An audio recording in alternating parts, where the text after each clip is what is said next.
Hi everyone, been a little while since I've done a video. Real life's been taking priority at the moment. My partner and I have just had our second child. He was born around the middle of July. So that's been taking up most of the time that I've had. He's sleeping a lot, feeding a lot, certainly sleeping a lot more than we do. So things have been very busy. One of the things that I have been up to is that for my birthday this year, my dad gave me some money towards buying one of these. And this is a resin 3D printer. It's the Elegoo Mars Pro from a company called Elegoo, which, as with most companies like this and who are producing relatively cheap printers, they're based in China. So what this is the machine effectively uses a UV light to cure liquid resin layer by layer to create a model. And it's not a particularly massive thing, and I think in the UK these retail for about £250. This is the Pro model, which is a sort of like minor upgrade from the original model. Both have got their pros and cons, and there's a lot going on some of the Facebook groups at the moment with people having some issues with the Pro which they didn't have with the regular Mars. But I kind of like, so far things have been alright. But that might be because I'm not quite at the level that some of these people are yet. But retail about £250. I've been using a type of resin which is actually this one here.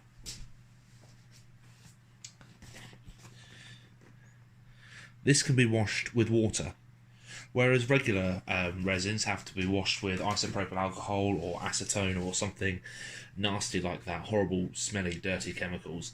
This can actually be washed with water. You can't wash it in your kitchen sink because it is still harmful. You still have to wear a mask, you still have to wear gloves. But you can just get water from your tap, get a bucket or a vat or something and scrub stuff off in it. And I'm slowly refining my process on how I do that. But before I go into too much detail, I mean some of the specifications for the printer. So it's relatively new. It only came out last year. The build volume is about 4.7 inches, so about 120 millimeters, by 2.6 inches, which is about 68 millimeters, by 155 millimeters, which is about 6 inches. So give or take, it's about 5 by 2.5 by 6 inches, which isn't particularly massive. And there are new models coming out. Since I bought this one, they've announced the Elegoo Saturn, which is a much larger printer, which is on retail at I think about £400. But for what I wanted it for, this has actually turned out to be pretty perfect. So in my mind, I saw one of these and I thought, you know what, I could probably print the occasional miniature, which I'm yet to actually do. But my main intention was actually just to be able to print things which hopefully can make making terrain, making models a bit easier. And since I bought it, I've printed a lot of very random stuff, and I've had a lot of failures. So a lot of prints which just haven't worked, and it's been frustrating in some respects, but also quite fun in others to try and troubleshoot the problems, work out what I was doing wrong, looking on the Facebook groups, trying to find advice from other people. And it's a complete hobby in its own right, without even taking into account that I'm using it for wargaming. So it's very, very interesting and very fun. Basically, you've got a USB stick here at the front. You load your files onto that via a program I've been using called G2Box. There are other programs available. That file, you then turn the printer on, and you literally select the file you want, then click print. That's it. The build plate, which is at the top here, then comes down the Z-axis into the vat of resin, and then underneath you've got a plastic film, which is the bottom of the vat, and an LCD screen.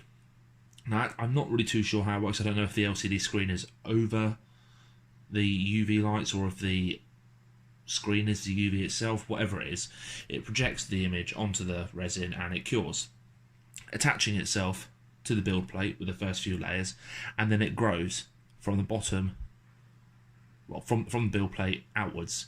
So eventually, when you come down, if you're running a print overnight or whatever, you're left with whatever you're printing hanging from the build plate.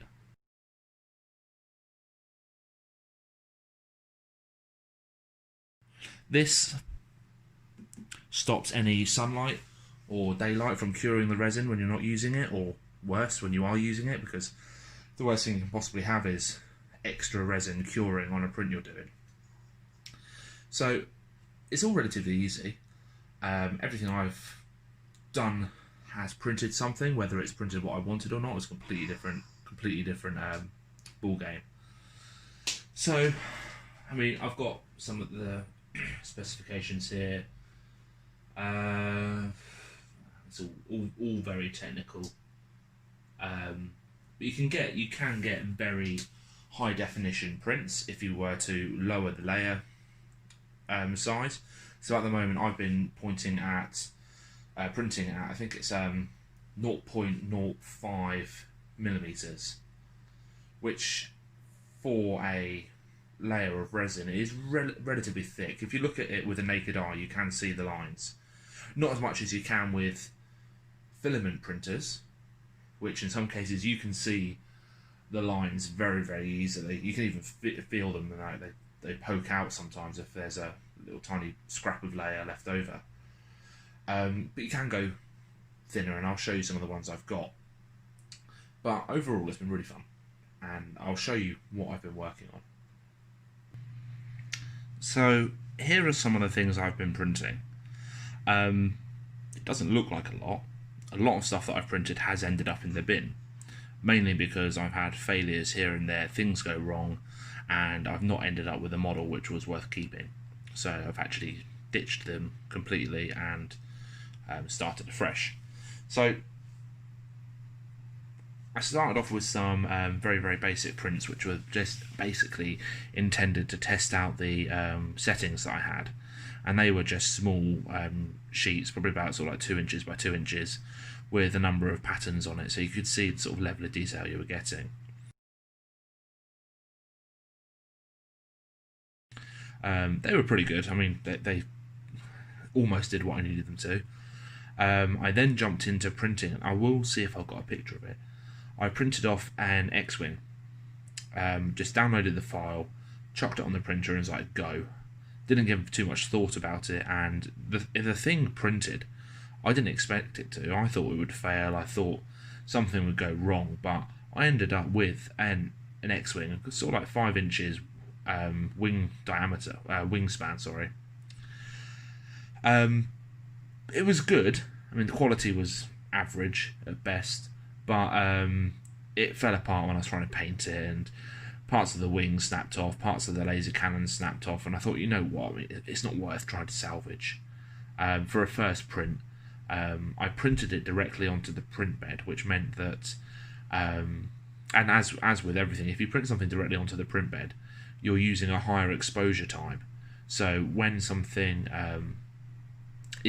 when the resin is exposed to the UV light for longer, it sort of like creates a foot, like an extra spread out. So you may be able to see on the base here.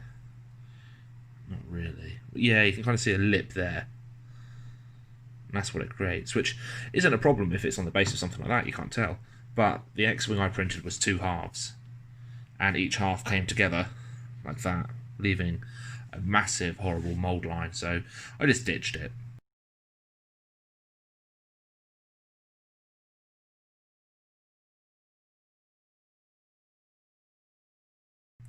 After that, I printed this Darth Vader bust.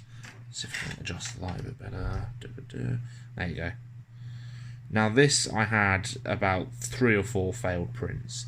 I could not work out what was going wrong. It turned out that I didn't have the exposure time set high enough.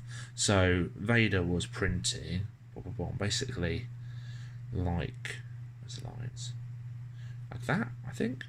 Upside down. This is a separate part. This was printed directly on the build plate, which was absolutely fine. And he came out, and I kept getting sort of like the supports, which were meant to be there, which look like a mesh of scaffolding, and then nothing attached to the supports. And it turns out that it's because I wasn't exposing the resin long enough, so it wasn't sticking. So this bit that was printing here would just drop off into the vat, and I'd end up with a blob, a Darth Vader type shaped blob just in the bottom, which is useless. Eventually got this printed. Have started painting it. I do need to finish it off eventually, but he's looking pretty good. I reduced the size of this bust as well. I didn't want to print off anything too big.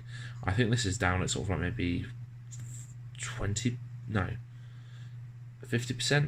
think I shrunk it down by half, which is very easy to do in the software. Sorry, I'm on feeding duty tonight, so I need to make sure he's not waking up. No, nothing. Then I decided to give it a go, and I printed a couple of doors. The intention was that these were going to be fairy doors for my daughter, because I could say, oh yeah, well, the fairies have taken your dummy away, you can't have it back, but they live here. They actually scale quite well for Lord of the Rings. They're a little bit cartoony, some of them, but this was closer to the idea of what I wanted to start doing. I wanted to start printing parts for buildings, so that I could focus on making buildings rather than building each door by scratch out of coffee stirrers. So these printed quite nicely. I'll probably have to adjust some of the settings to improve it if I were to do them again. Overall, they've come out very nicely. Just need a bit more paint. They're started, we're not finished yet. Next up, and for context, this has appeared on my channel before. This was something I won in an Instagram giveaway, and it's partly what inspired me to get this printer. And the more I've been printing, the more I've been playing around and looking on the internet to see what sort of stuff is available, the more I've started to think of what I can do with this throne. Of course, this is the throne of the King Under the Mountain, the King of Erebor, from the Hobbit films. And I was thinking, oh, I can see what else I can find. And I found some of these. Oh, first off, found these dwarves. Just generic. I think they're called dwarven paragons or something like that. Generic fantasy style dwarves. But I looked at them and I thought, actually, they look pretty Tolkien-like. So I was like, okay, I'll print some of these off. The dwarves stop here. There's no base to them. This is part of the pillar that I've used, that I printed especially for them. But I thought, oh, okay, that looks quite good there. I also found some pillars, and I started printing these off, and this is where things started to go really wrong.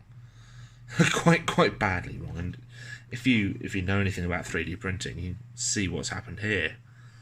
That's how badly wrong it went. So where I was playing around with the software, just sort of messing around with the settings, I accidentally clicked a button which made these hollow. I say hollow, I mean this is the solid part. They are already hollowed out like that, and this hole here goes right the way through to the top there, and that's fine. I mean, this is relatively hefty, and it takes quite a bit of resin to print, but when it hollowed these, as you can kind of see inside there, it hollowed out some very thin cavities. And the problem with resin printing is, if you have anything which is hollow, you need to make bloody sure that you can get every single piece of liquid resin out of it after it's been printed. Because if not, and as was the case with this, the resin's got nowhere to go, and I believe it starts to get warm, it starts to react, and the only thing it can do is pop. And this entire thing, the bottom, around here, around there, of the edges, across here, whole model, even on this one here, which was another one I printed before I realised the problem. Well, I realised the problem with this because that's why I've drilled holes there to drain the resin out. But I didn't drill a hole on this one, and the same thing happened. So these almost went in the bin. realised I could glue them together, and they're meant to look like broken columns anyway. They're quite beat up. So I decided I might as well keep it and see what I can do, and I glued it back together.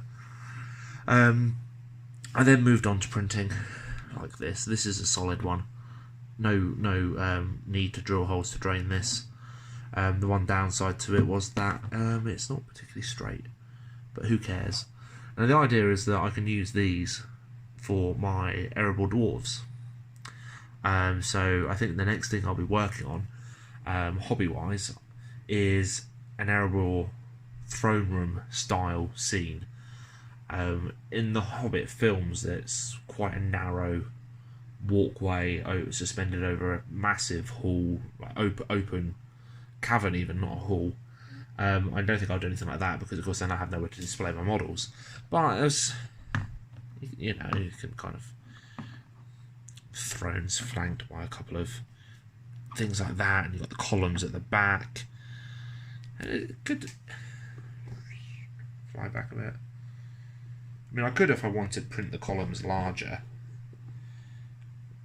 But at the moment, I have no need for it. 1 second, let me just grab a couple of, for scale. It's got the man himself. Thraw. Pretty good scale. I could print them larger. These columns were shrunk down to 40% of their original size. So people who have printed them before have mostly printed them on FDM printers, and they would be at least sort of like that sort of width. Square. Which in resin would be insane. Certainly not at the moment. I'm not buying anything like that. But the resin I've been using, that water washable stuff, is currently on Amazon at £47 a litre. Or £47 for 1,000 grams. So I mean, it's more viscous than water, so it's probably not even a litre. But it's relatively expensive compared to the other types of resin. But the downside is you don't need to try and get hold of isopropyl alcohol to clean it, which, thanks to coronavirus, is currently exceptionally expensive, because it's the same sort of stuff that you would use for hand sanitizer, disinfectants, that sort of thing. So it's worth paying a little bit more for the water washable resin, just so that I don't have to use horrible chemicals. But that's my sort of like 2 pence worth. There's some fantastic YouTube channels out there. I've been watching 3D Printing Pro, or 3D Print Pro I think his name is. He's got a great channel which is very, very helpful, especially for new beginners. There's a guy called Uncle Jesse, who he's probably got the coolest job out there. He has got so many 3D printers. He's got a great channel which he just prints and reviews loads of things. He reviewed a printer the other day, which is a new version of something coming out from a new company. I can't remember what it was. But he was able to print an entire Black Panther helmet in one print with resin. I mean, he was based in America, and he said that it cost him about $100 worth of resin to do it. So that's probably close to like 2 bottles of resin. But it just looked fantastic. His channel is definitely worth looking at. And there was another one called 3D Print Farm.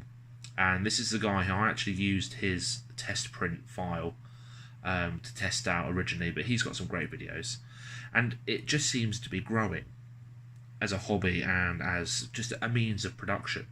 You see videos and articles all the time. Apparently a house was 3D printed somewhere in Europe a couple of weeks ago. I think it may have been Germany, but they're able to 3D print a house with cement. And it's just a fantastic opportunity for people to make things at home, which you would normally have to buy. I mean, I was on a website earlier looking at stuff for model railways, and they had 00 gauge satellite dishes. Only tiny little things. I mean, if you're building something like that, then you would probably want a satellite dish on one of the houses. And it was £12 to buy the satellite dishes. Whereas if you had a 3D printer, you just print some. So it's going to be interesting to see what this does to the Wargames hobby over probably the course of the next 5-10 years, especially companies like Games Workshop.